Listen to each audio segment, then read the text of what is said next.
The long-awaited first trailer for Thor: Ragnarok has arrived, revealing even more epic looks at its new short-haired hero, a glimpse of Asgard's ancient history, Cate Blanchett's villain Attila, and more story teases and Easter eggs than fans could have hoped for. We've broken down a few of the bigger Ragnarok trailer topics for fans to take home, but for the die-hard MCU addicts, or simply those thrilled to be more excited than ever for a new Thor movie, we've got you covered.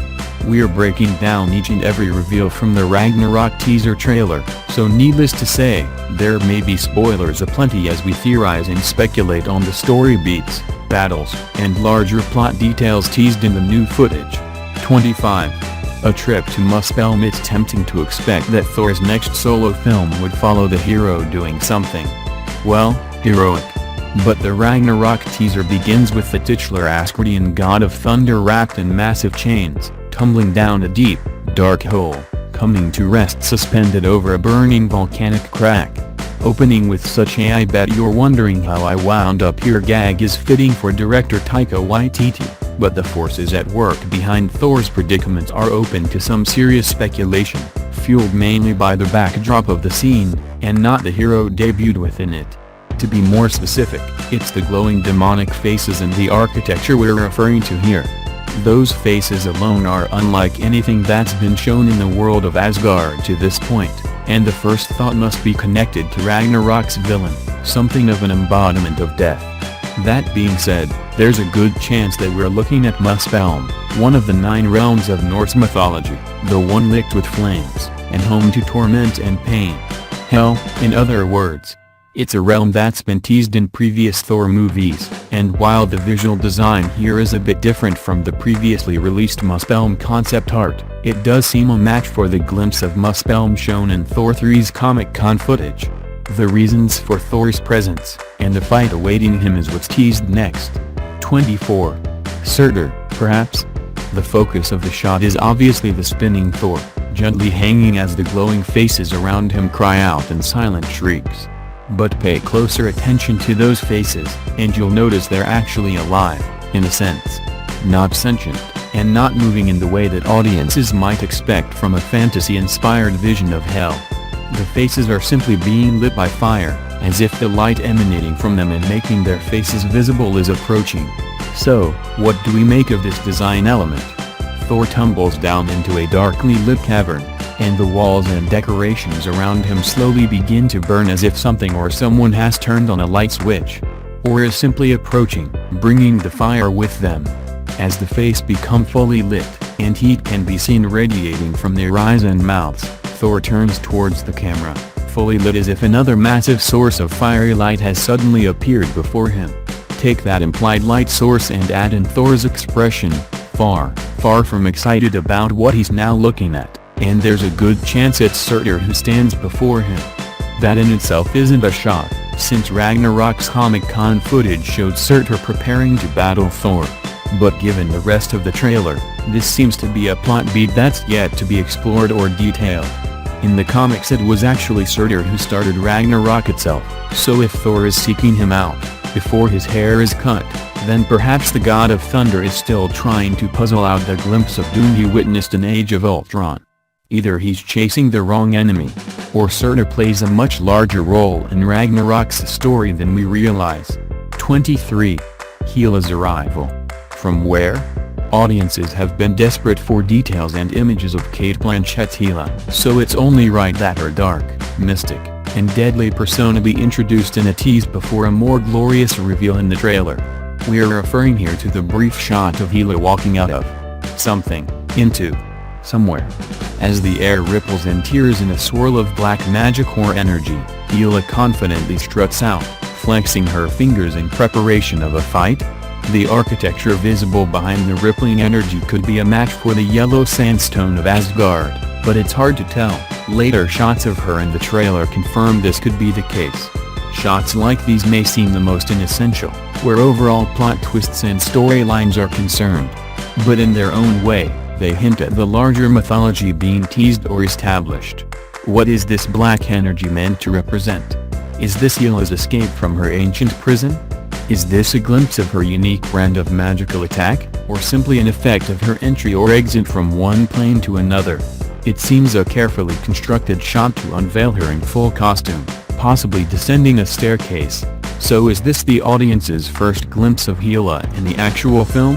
If so, then the questions of where she is, and where she's coming from become even more important.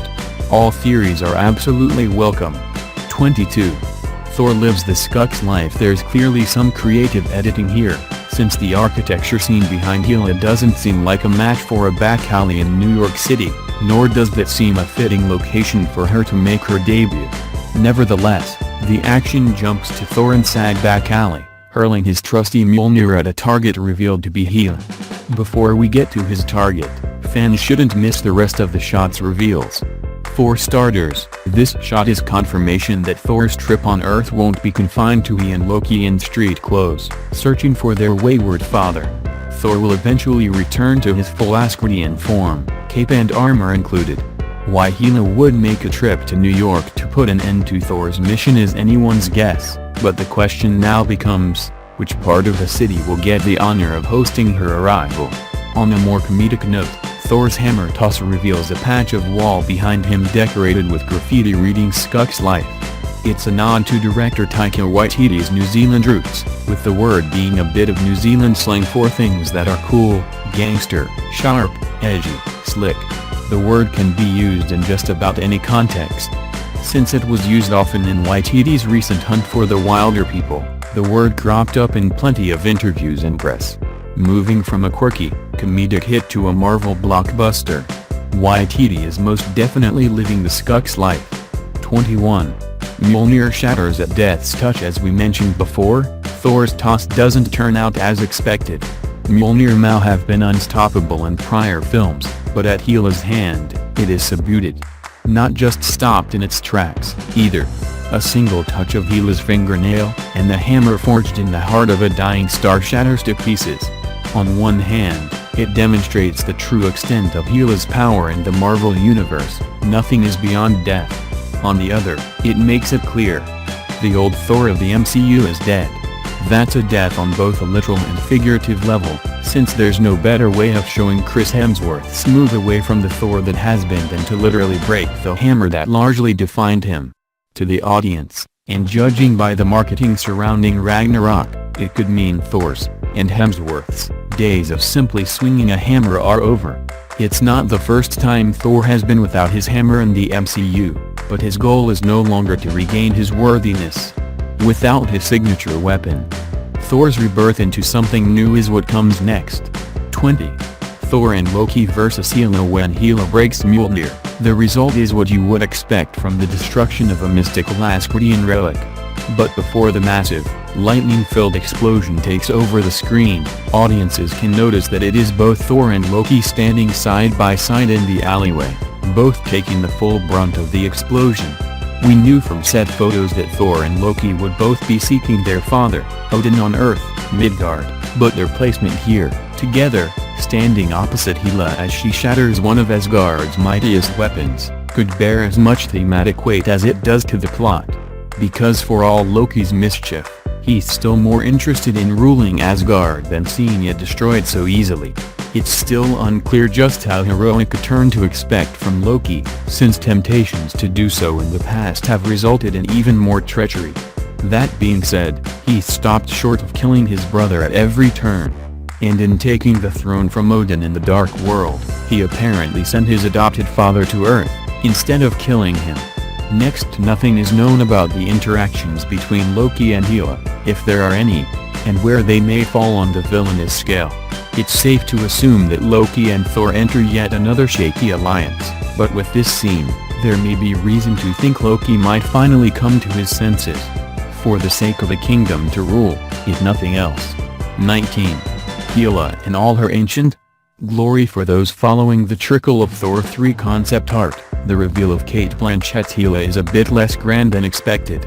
That's largely due to her massive, spiked headdress, confirmed in concept art to be heavily based on the comic book version. It's missing in the shot of her in the alleyway, but it does make an appearance in the trailer. The most memorable of those shots being the one seen here. depicting Hela in full costume, makeup, headdress, and taking a pose that might actually be an inspection of her fingernails. That's the impression, anyway. The difference between this depiction and the one seen elsewhere may be explained by a passage of time. Aside from the dreamlike color scheme, slower motion, and heavily evocative imagery suggesting a prologue or flashback, the landscape itself seems to be completely unformed, as if the scene being shown was set in a time before Asgard. The Thor movies have already established the kings of Asgard as bringing some sort of structure to the universe, so if we know Hela will be escaping imprisonment, as Blanchett has discussed, then it's entirely likely audiences will get to see her defeat and capture. As an added bonus, this could be hint at Hela's own change of character and personality. She may be chilling and detached here, but her eerie smile and tousled hair may be a sign of how thousands of years being locked away have changed her. 18. Asgard unites against Hela. Despite two films having featured it as a primary setting, this shot of Asgard's soldiers arrayed against Hela stands out. Not only because it's more soldiers than have ever been shown to comprise Asgard's military, but because Thor and Loki appear not to be present. That's a hopeful sign for fans wishing for more Asgard action of any sort, and for obvious reasons. The plot surrounding Hela promises a deeper dive into the mythology of the godly realm. Unfortunately, the scene is clearly bad news for the good guys. The ranks of soldiers may stand between Hela and what appears to be a greenish ramp up to the palace, but as the shots that follow show, they're no match for her. That shot doesn't appear until later in the trailer, depicting Asgardian soldiers scattered across this courtyard, with the remaining soldiers staring as Hela performs a ballet of death. Her headdress appears in that later shot, suggesting it can appear and disappear at will, like most Asgardian clothing or armor. Now, why she's fighting her way through the soldiers is a mystery, since it's unknown what they're defending, if anything. And judging by the scenes which immediately follow, she may not need to worry about killing anyone by hand. 17. Ragnarok begins? The title of the film revealed the true stakes of this story from the outset. Since Ragnarok is the name given to the Norse apocalypse, the literal death of the gods made Hela's intentions, if not her methods, clear. Knowing nothing else about the film or its plot, the arrival of Hela in Asgard would presumably be that Ragnarok also approaching. Which is why the wave of fire consuming Asgard seems both obvious and impossible to believe. Are we truly witnessing the destruction of Asgard in the Marvel Cinematic Universe? The fact that the wave of flame seems to be traveling from the city's higher points to its lower is a particularly bad sign, since the palace itself is set in the city's highest point. But there's evidence of something else going on, as well. For starters, the shot of flames washing through the city and turning a courtyard and its greenery to ash is completely devoid of people. A full-scale evacuation doesn't seem likely, although we would ask anyone to estimate the actual population of Asgard, so it seems not enough is actually known about the sequence of events or plot to make an educated guess. It's possible that there's nobody left in Asgard, but it may simply be a case of Marvel not wishing to show the fiery death of hundreds of Asgardians. In which case, this shot could actually depict the death of thousands. Yikes. Featured, since true Superman will be born in Justice League, Star Wars. Can you name these Jedi? Justice League Comic-Con trailer, what we learned. 16. The planet Sakaar. As if losing his hammer wasn't bad enough, Thor apparently finds himself plopped into a junk-filled landscape, if the previous shot of him descending from the sky at high speed is actually connected to the ones that follow. Going by Hemsworth's own tease of a junkyard planet, this is almost certainly Sakaar, the universal garbage dump. The Thor star gave a brief explanation by explaining Sakaar to be basically where every wormhole across the universe dumps out its trash. And the trash scavengers get a lot more than space junk when this Asgardian arrives in pursuit of something, assuming he hasn't also been classified as cosmic trash. Scanning the skies of the planet, it looks like that wormhole comment might actually be a literal one, with greenish portals opening across the cloud-covered sky. It's hard to believe that an actual system of trash chutes could be constructed by universal powers using wormholes. But if any director is going to add that wrinkle to the MCU, somehow Taika Waititi seems the man to do it. Whatever the method or reason for Thor's arrival, he doesn't get much of a welcome. 15. Snagged by Valkyrie. If Marvel comic fans had a prediction of how Tessa Thompson's Valkyrie would be introduced, we're willing to bet it wasn't that she would be dragging Thor in a net across a cosmic garbage dump, dressed up in war paint and smirking at her fortune. She appears to be dragging Thor towards her spacecraft, suggesting she's something of a self-sufficient scavenger herself. Thanks to photos and videos captured on the set of Ragnarok, fans have already seen Valkyrie's white face paint, as well as this particular leather armor. It's all a departure from the comic book source material of Brunhild, and while the makeup seems to be a product of Sakaar, since Thor is eventually painted in a similar fashion, the costume, Tessa Thompson recently explained, is more about making Valkyrie more formidable than sexualized. If we were also dedicated to the source material, Valkyrie would potentially be a female Thor, but she's fighting in basically a bathing suit, which is also absurd. So we had a conversation of, what is a strong look? Like, she should probably be in pants. That probably makes more sense for the kind of work she's doing. And we had conversations about her sort of feeling like a tomboy and having a certain masculinity about her while still being very much a woman. The trailer gives a front-on look at Valkyrie's armor soon enough, depicting a version of Valkyrie that is, needless to say, not quite as glorious as the Valkyrie of Norse mythology. The reason for that, as well as the reason Thor lands in her custody. Well, the trailer answers those questions soon enough. 14. The Valkyrie of Norse mythology. Valkyrie's current costuming is a step down from the Norse armor she's been wearing in more recent comic stories, but fans do get a glimpse of that splendor, not just on Valkyrie, but on the Valkyrier, the entire order of warrior women Odin entrusted with ferrying the souls of the dead to Valhalla. In mythology, both Norse and Marvel, it was an honor reserved for the most accomplished and honorable of women, and judging by this scene they'll need all the skill and bravery they can muster. Because it's not some random fight they're entering, but a contest with Hela herself. Hela's costume, the unformed landscape, the continued slow motion, and overall grandeur of the Valkyrie may support the idea of this being an ancient prologue not unlike the Dark Worlds. After all, the other MCU films have made no mention of the Valkyrie, and the presence of one member of the Order now residing in Sakaar implies their time has passed. So the appearance of not one, but 4 blue-caped, winged horse-riding warrior women is more than welcome, even if it's just for a second. Thompson's Valkyrie can't be picked out, but the actress has hinted that Valkyrie's special sword may be of particular use in the film, the kind of sword we're guessing is visible in the hands of each of these winged warriors. 13. The fall of the Valkyrie?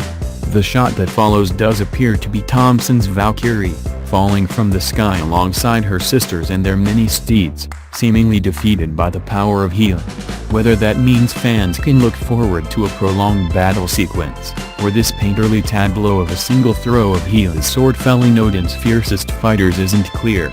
But the surreal imagery and style here is staggering either way, and something fans would more likely expect from Zack Snyder than Taika Waititi.